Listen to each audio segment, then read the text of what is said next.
Section 6(1)(e)(1). And I touched on this earlier. There's no clear criteria as to when an engineering report or floodplain study is necessary. And I think that needs to find. I don't have a suggested definition for you, but particularly in the case when there's no objection. In the case of production of an engineering report or floodplain study, which is properly certified by a licensed engineer, we don't believe further engineering review is necessary, and the applicant shouldn't have to pay for it. I've talked about that before. There just needs to be clear criteria when Mr. Wellings or whoever the floodplain manager may be brings in another engineer gets a floodplain study. The next one is on page 32. Comment 6(1)(i), storage of materials. The proposed ordinance, and this is the hay issue. You guys laugh about the hay, but this is the hay issue. The proposed ordinance prohibits the storage of many everyday items above the base flood elevation, which will make it impossible to operate a business, perform any development, or live in a floodplain. The list of examples is really too long because I can sit here all day. You couldn't store fuel for a tractor.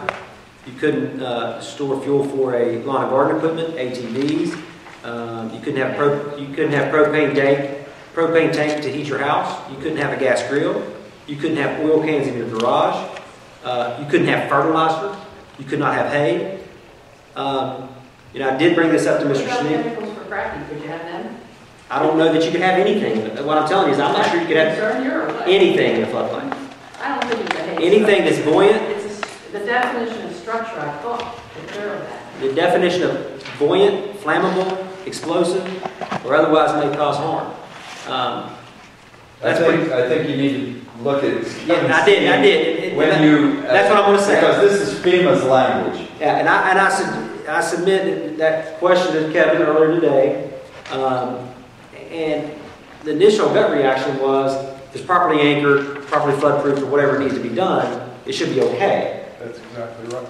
That's what we look at. When we do casts with FEMA, we drive around, we see these propane tanks, it's not anchored, that's a problem. Because you don't want those things floating down the river. Yeah. Big bomb, like they're on the bridge. I mean, that's what's going to happen. So on the first order, if it's anchored down right, concrete, anchored, bolted, right, people got to have heat for their home. If his storage tanks are properly anchored, that's the big key. So I think we need to add that to the first provision. But I will say this, if you change that wording, I think it's actually in 44 CFR exactly like that. So I wouldn't suggest changing. But that's the issue. And that is the issue. And I agree with you, but that's the way it's worded. But this is also the way that we do it with FEMA. If we go around and see propane tanks, we make them. That's going to affect everybody in this room to the extent that, I know Dan didn't have a helicopter. But to the extent anybody drive around, it's going to affect everybody for everything. I mean, come down into West Union, that gas station. I'm assuming the gas station down there is in a floodplain. Yeah. I'm assuming that I know all those RVs on the other side is in a floodplain. But the phrase says below base flood elevation, as long as you're above the base flood elevation. Does it say below or above? It says below. Okay, so then that ignores the language of storage wells.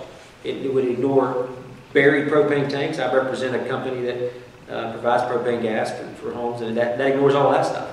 No, it's saying you can't put anything below base flood elevation. I understand. I'm just telling you that there are numerous scenarios where things would be below base flood elevation. Like the gas tanks at that gas station that's underground. It's below. Right. That's a perfect example. And they're in the... I just think that we need to look at that, because otherwise it's going to create a problem. But even in your meadow, the base flood elevations were different, and so it could be under our base flood elevation, but above your base flood elevation. Is this our selective wording, or is this this is FEMA's language, and all the issues that are being brought up, I think, are legitimate. The example of storage of gas wholly within the land that's below the base flood elevation is something that it's there naturally, which is there naturally, but the oil and gas industry will be utilizing cavities below the base flood elevation that are wholly below the ground. So that's putting This them out of document can business? go to 200 pages pretty quickly if we take every scenario, but they're both legitimate points. I mean, I just think it's something that needs to be clarified. Maybe Kevin can find out for us and let us know on that. I mean, that's just a comment I had. That's a good The thing. time frame, I had a specific comment, I had the code section on there for, shouldn't be 90 days for decision, should be 45. We submitted. You know, we talked earlier about whether you have jurisdiction to be in the floodplain, regulate development out there, and then have a helicopter and can't go out and look at it. I would reiterate that you don't have that jurisdiction, and I think that's a huge problem. And you can only regulate the floodplain. I think that Kevin suggested that as much in his statements. But interestingly, let's assume you did apply, whether you didn't know if you're in a floodplain, you wanted to apply out of abundance of caution. Dan can look at the maps and say, well, you're not in the floodplain, I'm returning your money, or at least 80% of it. First off, the price should be 100%, I think.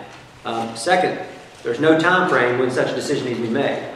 We submit that Dan make a preliminary decision within 10 days as to whether it is in a floodplain. And after that, there's no time frame for the county commission to return an application fee.